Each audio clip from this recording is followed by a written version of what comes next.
ఎందరో మహాపురుషులు దర్శనం చేశారు, ఎందరికో దర్శనాలు అయ్యాయి, ఎన్నో చోట్ల గ్రంథస్థం అయ్యాయి ఆ విషయాలు.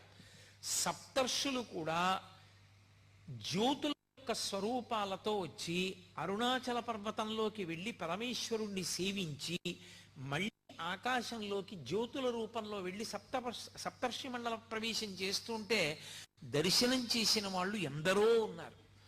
సభాముఖంగా చెప్పడం నాకు ఇష్టం లేదు, కానీ నేను మీతో ఒక విషయం చెప్తే మీరు ఆశ్చర్యపోతారు. నేను అరుణాచలం వెళ్ళినటువంటి మొట్టమొదటిసారి గిరి ప్రదక్షిణం ఎలా చెయ్యాలో కూడా నాకు తెలియని రోజుల్లో నేను ఎలా గిరి ప్రదక్షిణం చేయాలి, నాకు ఈ క్షేత్రంలో ఇంతకాలం ఉండాలి అని ఏమీ తెలియక నేను మళ్ళీ తిరుగు ప్రయాణం ఏర్పాటు చేసుకొచ్చేసాను.